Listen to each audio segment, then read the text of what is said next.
I'm a big fan of Weird Tales. It's mainly because it has all of the genres that I enjoy. It's got fantasy, horror, science fiction. All three of those genres, science fiction, kind of its own kind of thing, but in particular, fantasy and horror, as we think of them today, developed in Weird Tales. That's where H.P. Lovecraft was publishing most of his work. Robert E. Howard and his Conan stories first appeared in Weird Tales. Some of the guys that are not quite as known today, but Clark Ashton Smith wrote some amazing fantasies that were hugely influential. Robert Bloch, who wrote Psycho, was a Weird Tales regular. Ray Bradbury wrote for Weird Tales.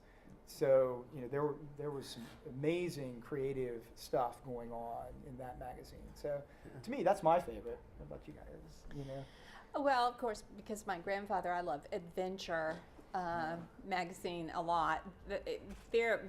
If you know that magazine, it's really wonderful. There are such great adventure stories in there. And by the way, my grandfather was not as prolific a writer as a lot of the pulp writers because he really cared about his writing. In fact, he was nominated 3 times for an O. Henry Short Story Award.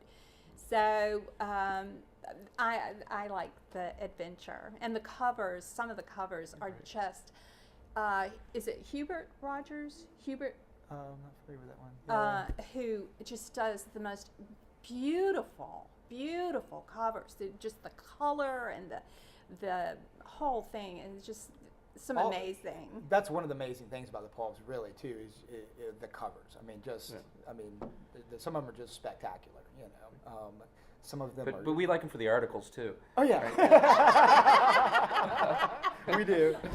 But some of them are just incredibly lurid and with primary colors, and they jump out at you, and because they were meant to hook you in and grab you and sell you. And they actually created that type of marketing, right? Yeah. They created the illustrative or the narrative cover, right? Before that, you maybe got a portrait on the cover, right? Or you got text, right? And the Pulps really pioneered modern sort of illustrative design, right?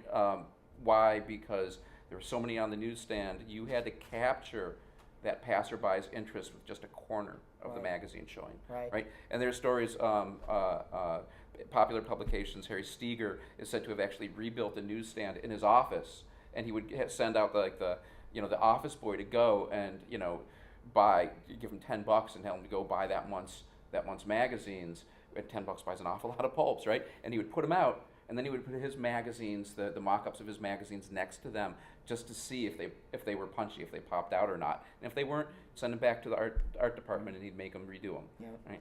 So you see the earliest Pulps, like some of the ones he showed, like that Argosy, it's basically just a list of stories in text. By the end of the 30s, you had the hard-boiled tough guy with a 45, protecting the damsel in distress who's chained up from the army of zombies. You can see, I mean, and they're wonderfully, right? They're wonderfully illustrative. This is just from an earlier presentation on sort of hero pulps, but I mean, of course, because competition gets more and more fierce, right? The pulps and their marketing gets more and more extreme over the course of the 1930s, until what you have by the end of the 30s are the most sensational covers, usually of shutter pulps, they're called, or of things like Spicy Detective and stuff like that, which are really sort of pushing the boundaries of taste, even though the fiction is not necessarily all that. They promised more than they actually delivered, right? So please.